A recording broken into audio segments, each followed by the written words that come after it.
Alright guys, I'm gonna go ahead and get started. Not sure who we've got in here right now. Guess I could turn my camera on. Who all we got in here?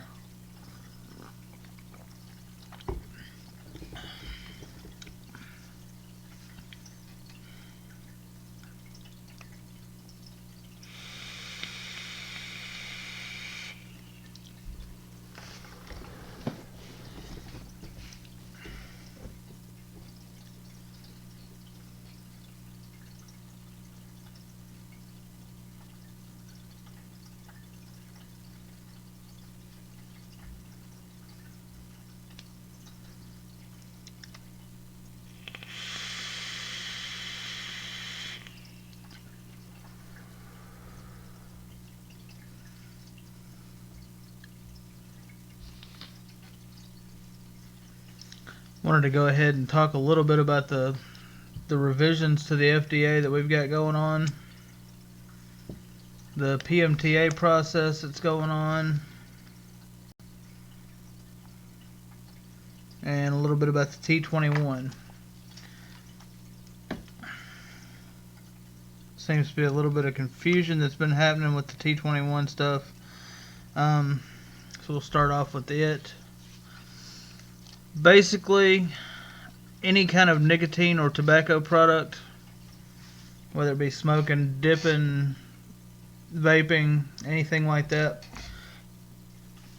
is going to be 21 and up, and that is a new federal law.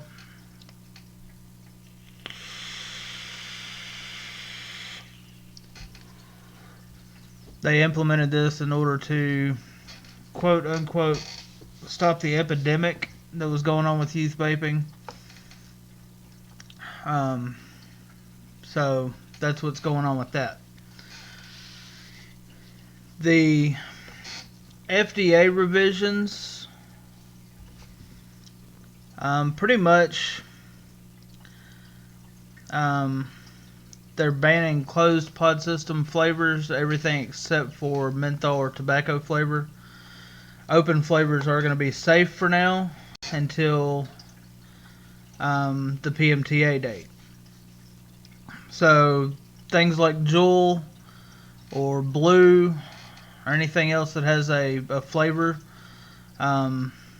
which is there's quite a few of them now. The Mojos, there's quite a few different flavored pre-filled pods. All those are going to be banned off the market until they can test them and see what happens. Pretty much what's going on.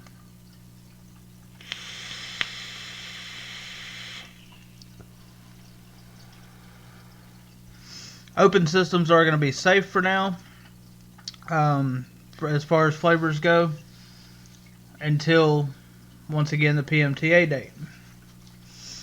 Now, Washington and Massachusetts still have statewide flavor bans, and I believe there's still several cities and counties that have flavor bans as well. But the nation in general is going to have no flavor ban for now.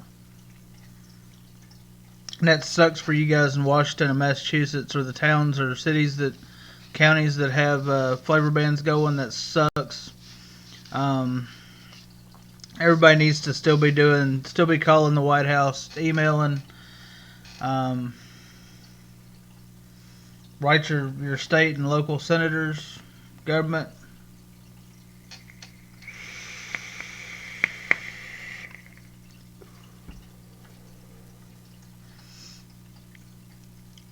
There was a recent study released that flavors actually came in the third top reason as for why teens tried vaping. Nicotine was the main cause. So the flavor ban isn't going to do shit. It's still going to be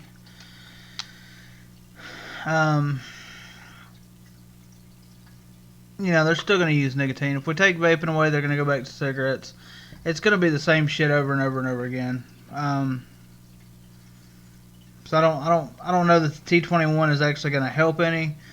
But it was basically the UVA said this is the lesser of two evils, so everybody voted on it to save the flavors. Now,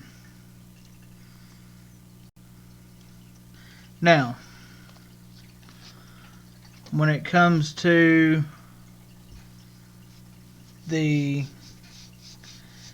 PMTA process, which is the pre-market tobacco,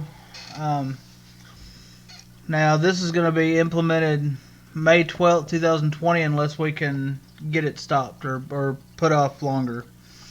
And what this is going to do is basically all the vape companies, all your liquid companies are going to have to go through this process. In this process, they're going to have to pay hundreds of thousands of dollars.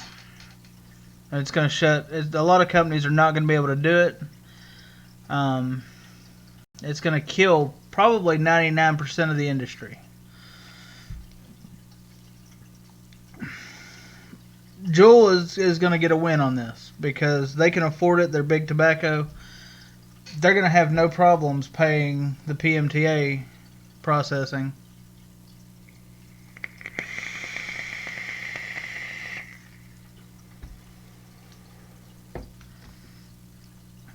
And all it's going to do is solidify Juul as the only.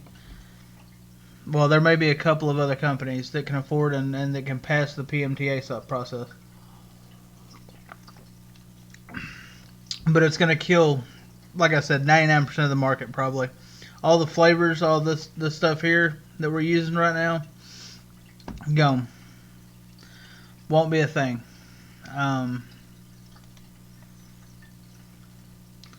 So it's kind of, we're going to get shafted on this. If we don't stand up, if we don't pull your head out of your ass, start being part of the community and trying to save vaping. So basically what we've got is the FDA is not attacking us right now. They're attacking the closed pod systems. But either way, they win because the PMTA process is going to set in May 12th, and it's going to shut everybody down. So either way, I mean, it's going to be we're all screwed either way.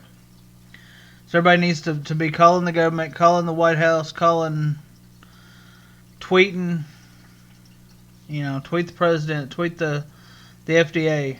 Tell them, adults like flavors. Flavors saved our lives. I said this is going to be a fairly short live tonight. I am planning on possibly getting some people in with me and talking about this more thoroughly. Maybe tomorrow night or sometime this weekend. Last thing I wanted to cover. So I did post a link down in the description below to the New York Times post. I had seen where Grim Green had talked about it the other day. They did a year-long study in England on the harm or of whether e-cigs actually helped or not. And what they concluded was e-cigs are twice as effective as conventional nicotine replacement systems. That would be your patches, your gum, stuff like that for stopping smoking. Twice as effective. They did, however, say that after a year, several of the people in the study were still vaping, so they weren't completely quitting everything. Which that makes them like a lot of us that are hobby vapors, or I've been vaping now for almost 5 years, and I haven't felt the need to quit or that this is doing any more harm than walking down the street. So, but I did post the link if any of you guys want to go read that. I'll also try to add the link to the FDA's page and the article that talks about what regulations are going into effect and what all is going on with that. So everybody do your part. Let's save vaping. Let's do this. Y'all keep it cloudy. Have a good weekend. Happy New Year.